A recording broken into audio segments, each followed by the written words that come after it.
تمام اہل مناقب اس بات پر متفق ہیں کہ اس زمانے میں چونکہ عراق میں بہت مناظرے ہوتے تھے، یعنی بعض اوقات ایسا بھی ہوتا تھا کہ کسی بازار میں کسی گلی میں کسی موضوع پر مناظرہ ہو رہا ہے اور عامت الناس سن رہے ہیں، بہت سے نئے نئے فرقے پیدا ہو رہے تھے، اجمی اثرات کے تحت دین کے معاملے میں بھی بہت سی بحثیں چڑھ گئی تھیں، بہت حد تک یونانیوں کے علوم بھی کہیں کہیں سے چھن چھن کر آنے لگے تھے، اگرچہ وہ حیثیت ان کو ابھی حاصل نہیں ہوئی تھی جو بعد میں عباسی دور میں حاصل ہو گئی ہے، لیکن ان کے اثرات سے اس زمانے میں بھی انکار نہیں کیا جا سکتا۔ تمدن بہت وسعت کے ساتھ اسلام کی سلطنت میں داخل ہو گیا تھا۔ وہ لوگ کہ جو جزیرہ نما عرب سے اٹھے تھے، اب ان کی سلطنت صرف جزیرہ نما عرب ہی نہیں بلکہ عراق، شام اور معلوم نہیں کہاں کہاں تک پھیل چکی تھی۔ بنو امیہ کا بہترین زمانہ امام ابو حنیفہ کا زمانہ ہے، چنانچہ اس زمانے میں علم کی طرف اور بالخصوص اس طرح کے علم کی طرف لوگوں کا بہت اشتغال تھا۔ امام کی اپنی روایات میں بھی یہ ذکر آتا ہے کہ انہوں نے یہ کہا کہ میں جب شباب کی عمر کو پہنچا تو میں نے دیکھا کہ ایک مجادلے کا بازار کر رہا ہے، کہیں تخلیق پر بحث ہو رہی ہے، کہیں جبر پر بحث ہو رہی ہے، کہیں قدر پر بحث ہو رہی ہے، کہیں کوئی اور موضوع زیر بحث ہے، یعنی مناظرے اس وقت کے تمدن کا ایک لازمی جز بن گئے تھے۔ یہ بالکل ممکن ہوتا تھا، اس زمانے کی تاریخ پڑھنے سے معلوم ہوتا ہے کہ بازار میں گئے ہیں تو کسی جگہ کے اوپر ایک چوپال جمی ہوئی ہے، لوگ وہاں بیٹھے ہوئے ہیں اور کسی علمی موضوع پر مناظرہ ہو رہا ہے، عامت الناس اسی طرح جمع ہے جس طرح کے اس زمانے میں دیکھا ہوگا کہ بعض جگہوں پر مجمع لگا ہوا ہو تو لوگوں کا ایک جمع غفیر موجود ہوتا ہے اور وہ وہاں پر شوخدہ بازوں کو داد دے رہے ہوتے ہیں۔ بعض مواقع پر یہ بیان کیا جاتا ہے کہ عنفوان شبابی میں امام بھی اپنی فطری ذہانت کی بنیاد پر کسی اس طرح کے مجادلے میں شامل ہو گئے۔ مجادلے میں شامل ہوئے تو اس پہ انہوں نے اس ذہانت کی بنیاد پر اپنے حریف کو چت کر دیا۔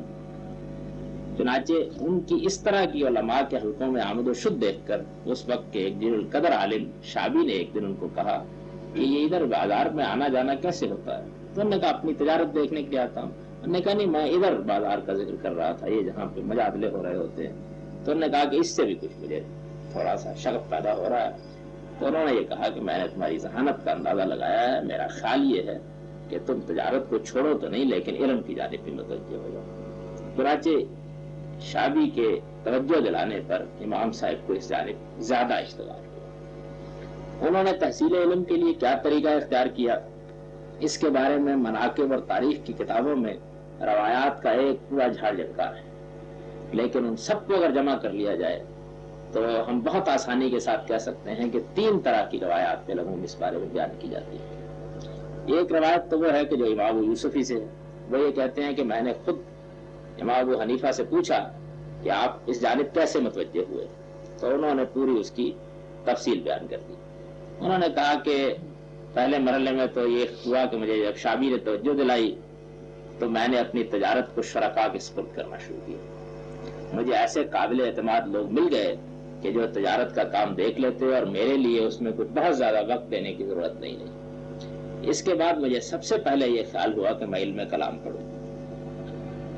جب میں نے علم کلام میں یہ لوگوں کے مجادلے دیکھے تو میں نے محسوس کیا کہ اس کا انجام تو اچھا نہیں، اس سے بجائے اس کے کہ آدمی کسی صحیح نتیجے پر پہنچے وہ اپنے آپ کو ایک باحثی بنا دیتا ہے، اور جس طرح کی دلیلیں یہ دیتے ہیں یہ تو نہ فقہا کے ہاں ملتی ہیں نہ تابعین کے ہاں ملتی ہیں، اور صحابہ کا دور جس کی ابھی روایت تازہ ہے اس میں بھی کچھ اس طرح کے مباحث تو مجھے موجود نہیں ہے۔ تو مجھے کچھ نفرت سی ہوئی، چنانچہ میں نے اس کا خیال چھوڑ دیا۔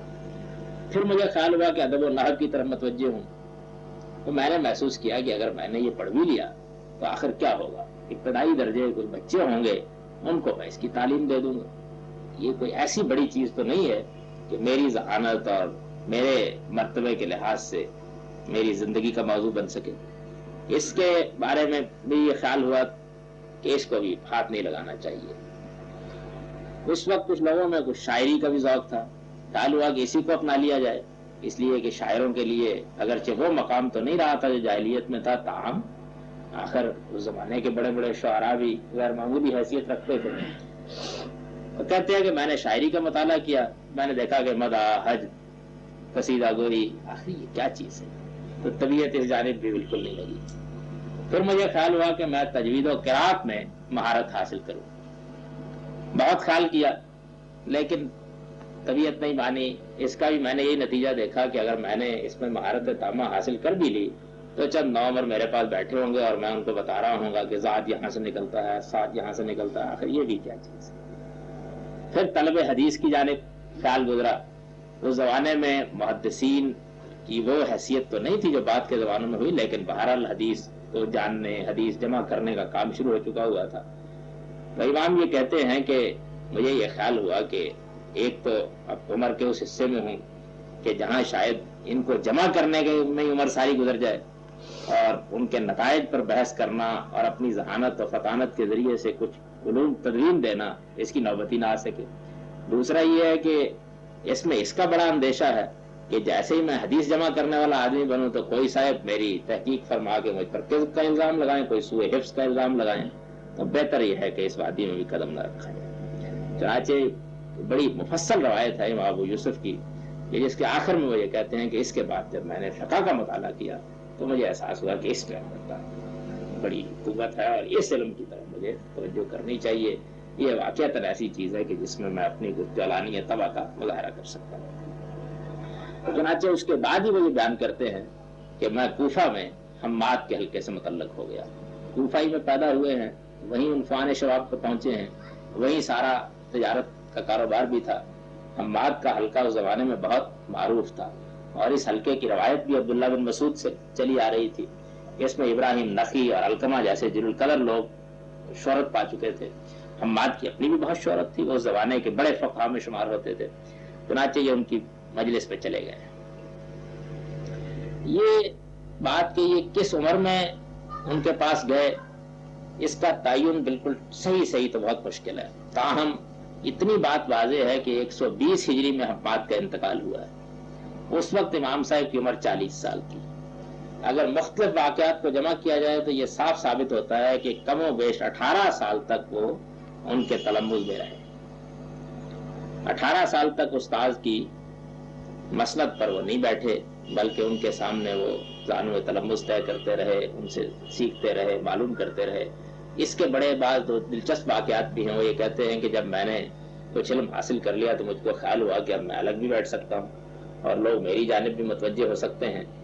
تو اسی دوران میں حماد کہیں چلے گئے. ان کو کسی کام کے سلسلے میں جانا پڑا تو لوگوں نے مجھ سے فتوے پوچھے. چنانچہ میں نے کچھ مسائل کا جواب دیا. وہ تشریف لائے تو ان کے سامنے پیش کیے تو انہوں نے میری غلطیاں واضح کی. اور تب میں نے یہ خیال کر لیا کہ ان کی زندگی میں یہی بہتر ہے کہ میں ایک طالب علم ہوں اور ایک طالب علم کی حیثیت سے میں حقائق کو جانتا رہوں. یہ ابھی وہ مقام نہیں ہے کہ جس پر مجھے خود قلم دان سنبھال لینا چاہیے اور خود مسند پر بیٹھ جانا چاہیے. لیکن حماد کے حلقہ درس سے متعلق ہونے کی یہ معنی نہیں ہے کہ امام نے دوسرے سرچشموں سے فیض حاصل نہیں کیا. ان کی اپنی روایت یہ ہے کہ جب وہ حماد کے دنیا سے رحلت فرما جانے کے بعد ان کی مسند پر بیٹھے ہیں تو اس وقت تک وہ یہ کہتے ہیں کہ میں عمر رضی اللہ عنہ، علی رضی اللہ عنہ، ابن مسعود رضی اللہ عنہ، ابن عباس رضی اللہ عنہ اور ان کے اصحاب اور تلامذہ کی فقہ حاصل کر چکا ہوں. یعنی جو دوسرے اہل علم تھے ان سے بھی وہ مسلسل استفادہ کرتے رہے اور جو کچھ ان کو میسر رہا انہوں نے ان سے بھی پایا.